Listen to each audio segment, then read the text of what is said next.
So this is a traditional 16-inch barrel AR-15 rifle. This has an 11.5-inch barrel and is an AR pistol. Which one is right for you? Let's find out.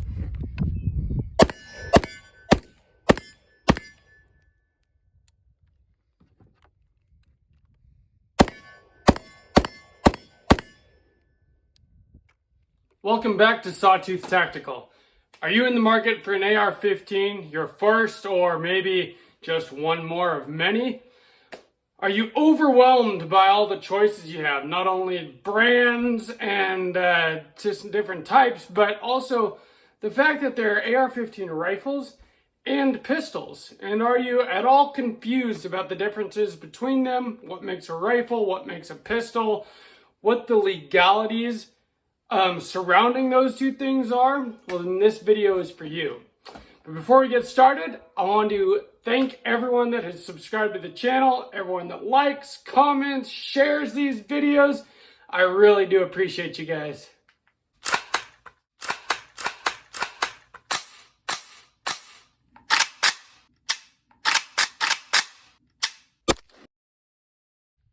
So with a barrel length of 16 inches or more, you're allowed to have a buttstock of your choice, and you're allowed to put a vertical grip on it, because according to the ATF, this is considered a rifle.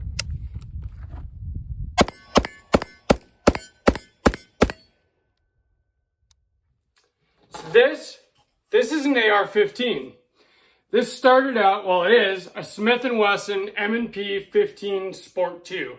And I know it doesn't quite look like the Sport 2 that you get off the rack, because I have spent a lot of time and money customizing and upgrading this rifle. But this is a basic AR-15 rifle. What most people think of when they think of an AR-15. 16-inch barrel, carbine length gas system, buttstock, a rifle, right? Semi-automatic AR-15.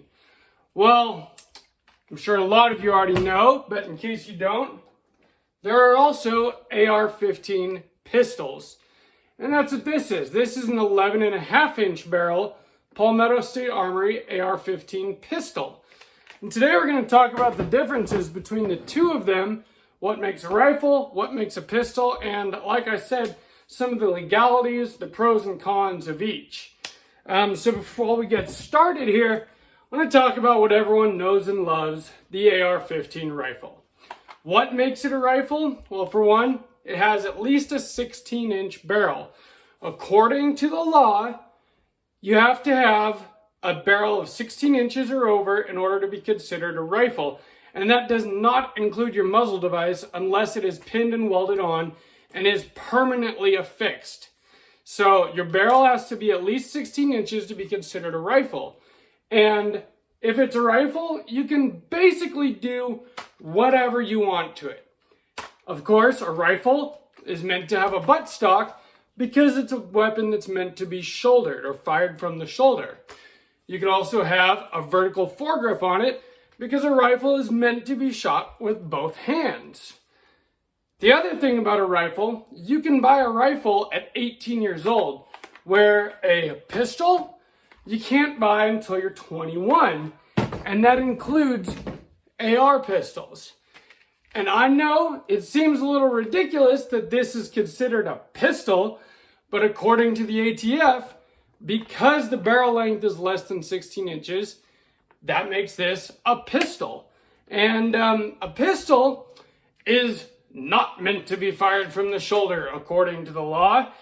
But luckily we have a company called SB Tactical, among a few others, that make a fantastic invention called the pistol stabilizing brace.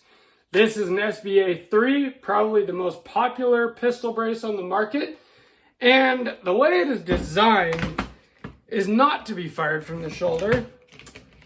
It's actually designed to fit around your forearm with this strap. So your arm goes in here, you pull this strap tight, and it's meant to stabilize the pistol for one-handed shooting. It was originally designed to help wounded veterans to exercise their Second Amendment rights and to be able to shoot AR-15s that maybe they wouldn't otherwise be able to because of whatever kinds of injuries that they might have. Now with an AR pistol such as this, you have pros and cons. One thing that's nice about it, the smaller size makes it really easy to maneuver around tight spaces. But because it is a pistol, according to the law, you cannot have a buttstock on it. This is a pistol brace. And you also cannot have a vertical grip. That's why I run the angled foregrip on this one.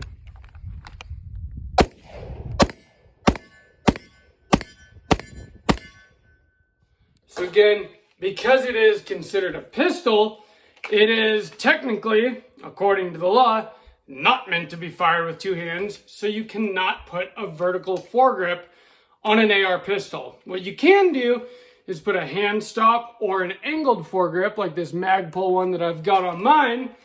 And, you know, newsflash, most people shoot a pistol with two hands.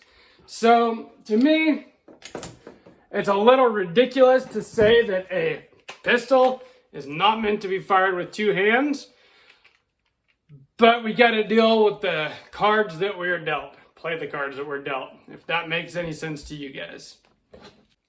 So a few more things about an AR-15 pistol. Like I said, what makes it a pistol is a barrel shorter than 16 inches. This one happens to be 11.5 inches, which to me is the perfect size.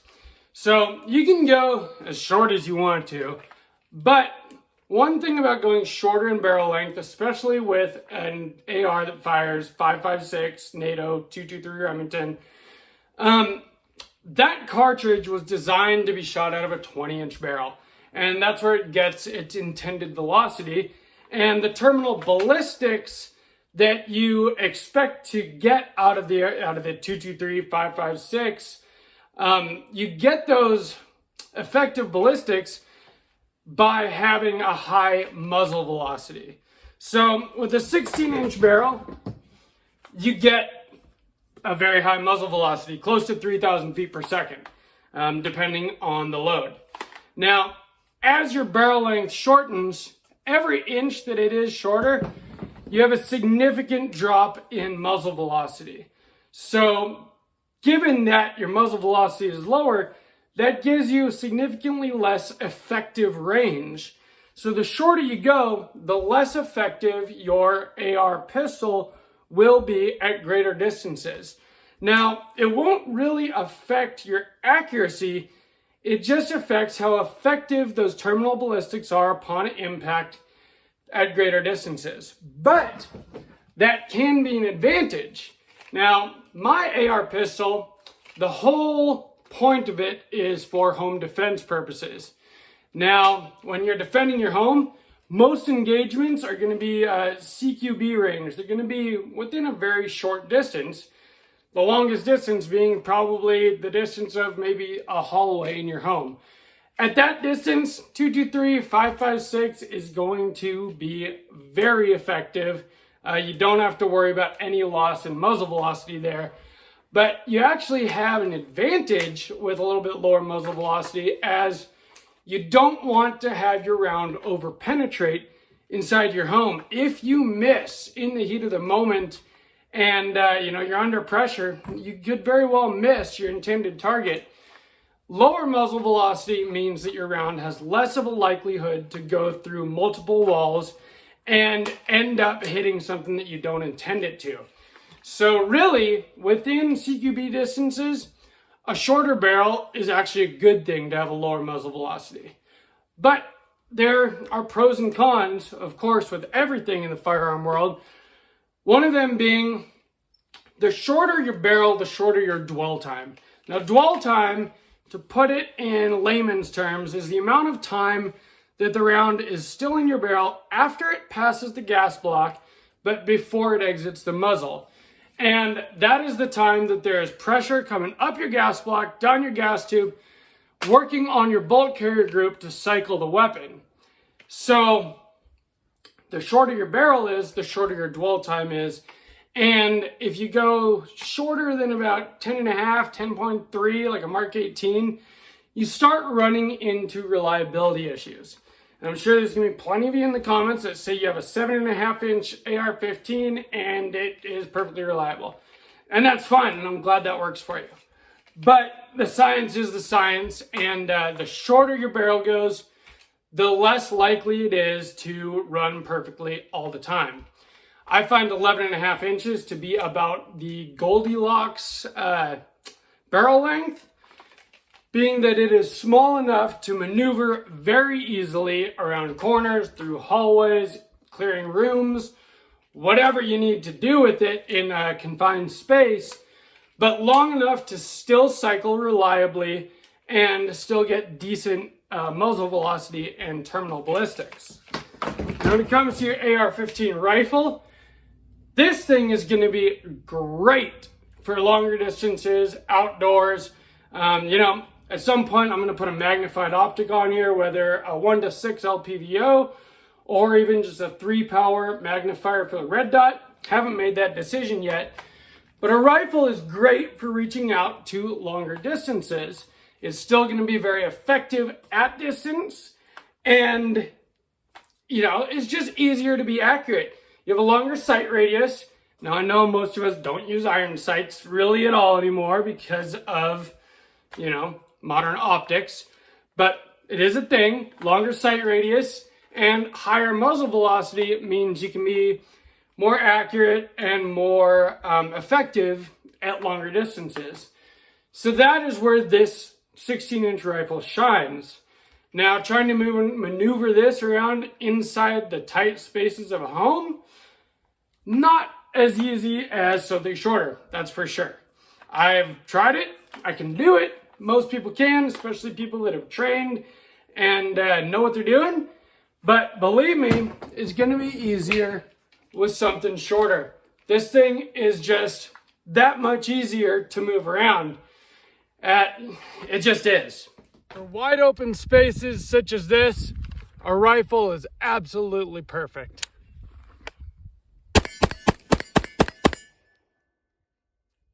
As long as you keep everything legal, a pistol is a great time too.